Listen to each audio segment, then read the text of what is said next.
Guys, these are the 3 stocks I'm buying this week, and I'm going to show you how I'm buying them. Stock number 1, Intel. Now, guys, Intel is going through a big turnaround. I do think this is a long-term, multi-year play, but it's a company that I think has been kicked to the curb, and now I used to own shares. I've bought a few shares lately, and I'm trying to buy at lower prices. So I look at Intel here. It's at $37 a share. I was lucky as all get out. I started buying in the mid to high 40s. It fell to 25. I started buying along the way. My basis was 35, skyrocketed 48. And then I sold the shares because I was like, okay, I'm not terribly excited about owning this company at 48. But now that it's pulled back, I'm trying to buy more. So I look at this company, I think to myself, let's just go to our stock analyzer tool and figure out what we think the company is worth. Well, actually, let's go to analyst estimates first. So here's the deal. The stock's currently at 37. Analysts expect $1.89 this year, which is almost 100% year-over-year growth in their earnings per share. And look at this growth. 40%, 46, 25%, almost $5 a share. Keep in mind, it's because they used to make a lot of money and then it collapsed on them. It used to bring in $80 billion in revenue, fell to 52, but they're growing again. They're building a $20 billion factory right down the street from us in Columbus. They're building a $20 billion factory in Arizona. They're building a $20 billion factory in Germany. They're getting into the game, okay? Their foundry business has not made a lot of money. The foundry business means they're building chips for other people, but it lost like $7 billion last year, but it's getting better. So this is a long-term play, like I said. I also like the fact that the insiders at Intel are buying. Look at the revenue growth. Back to 80 billion, according to analysts, in the next 3 years. 59, 65, 71, 81 billion, okay? So let's go to Stock Analyzer tool. I'll get right to it. To sit there and see, what do I think this company is worth? I did this on March 14th. Now, for revenue growth, I did for 10-year analysis, I did 3 on the low side, 6% in the middle, 11% on the high side, okay? For my profit margin, I did 18% on the low side, 22 in the middle, 26 in the high. Now, keep in mind, there's only 3% here last year, okay? Look at their free cash flow, negative 26%, but they were much higher over the last 10 years.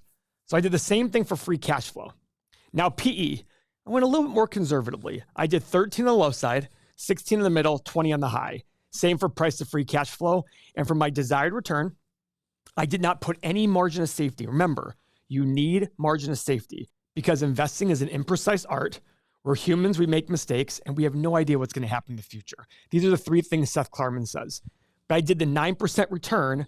That's the market return. So that's what I consider to be the intrinsic value. Now, if these things happen, what's the stock worth today?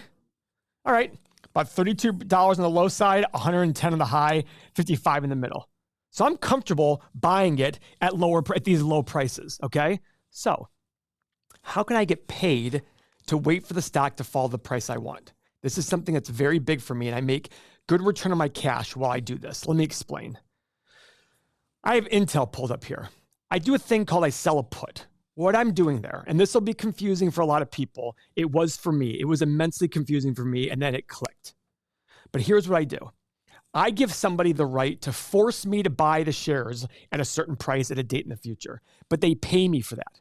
So as an example, let's say I want to own Intel 30 days from now, May 10th, 2024.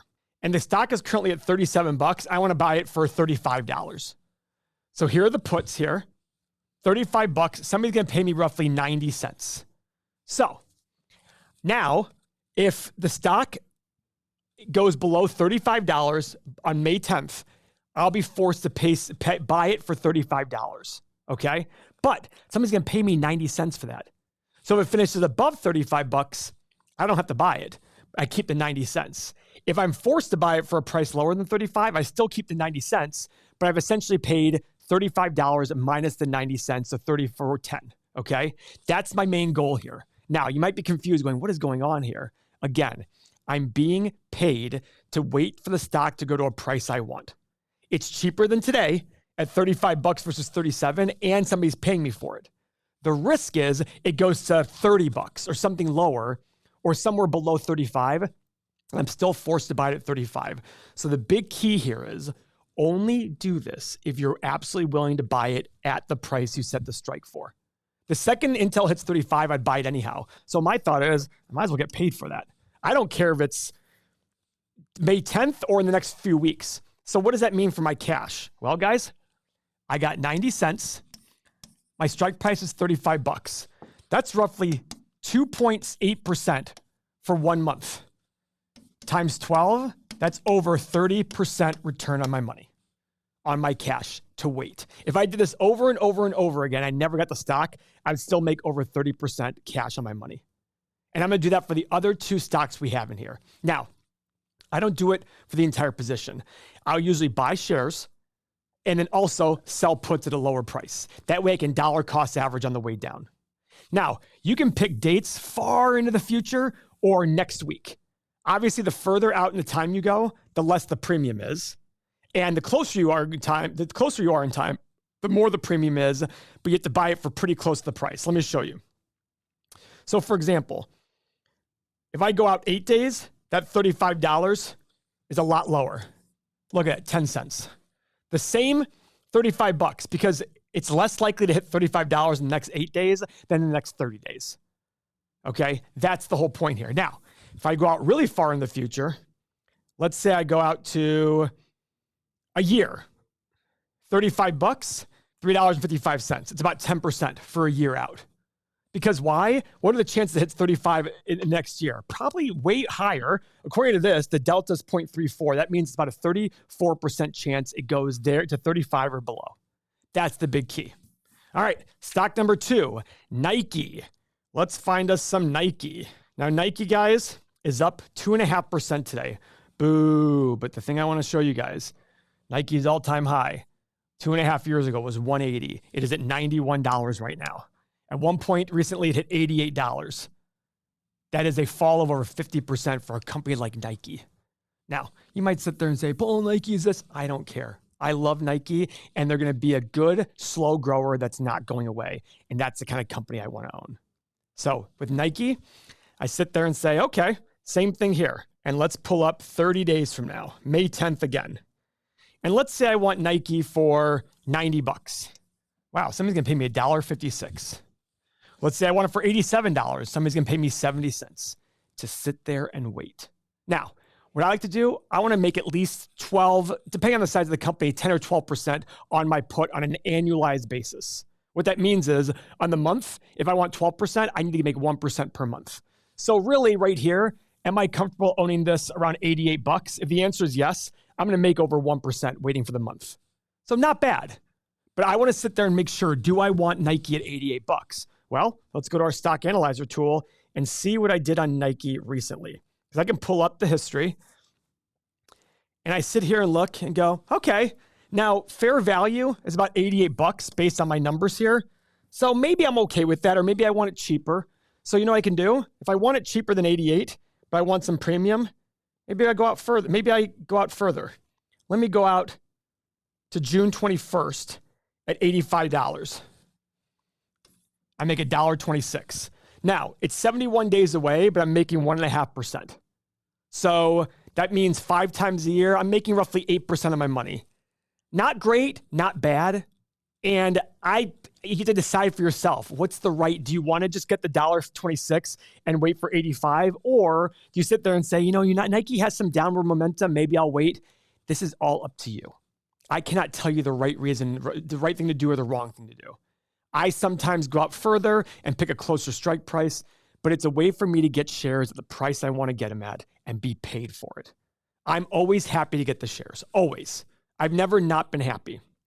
The risk is that the company's fundamentals shift drastically in between the time I write the option versus a strike date. But guess what, guys? I'm buying big companies. Are you telling me Nike's entire fundamentals are going to change between now and June 21st? I doubt it. It could, but I doubt it. Stock number 3, Starbucks.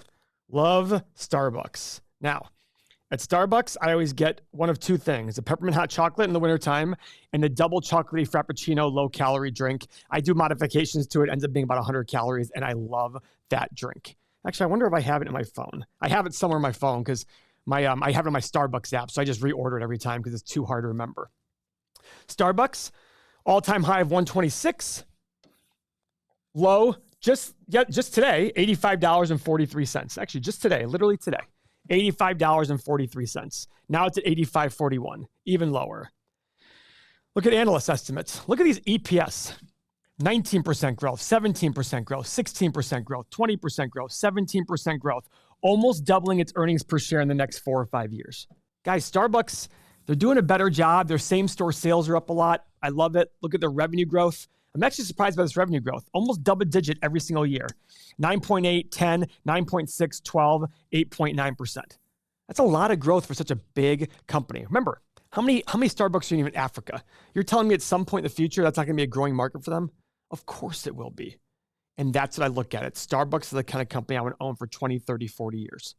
I think it'll be around for a long time. So let's look at Starbucks on our stock analyzer tool and see what price we want Starbucks for. I pull up the history. I made my assumptions here. And I have a value. Look at this. I like this. A low price of 68, high price of 140, middle price of 100, currently 85. Based on this, I have about a 15% margin of safety, getting me about 11% return included with the dividends included. Okay, so I'm okay with owning Starbucks here. I'm going to show you something aggressive I might do to get a lot of premium. If I want to own Starbucks today, here's what I might do. I'll put Starbucks. I'll go to 8 days from now, and I'm fine buying it at today's price. That's going to pay me 85 cents. That's 1% for 8 days. How many 8 days are there in a year? Roughly 50. It is a 50% return on my cash.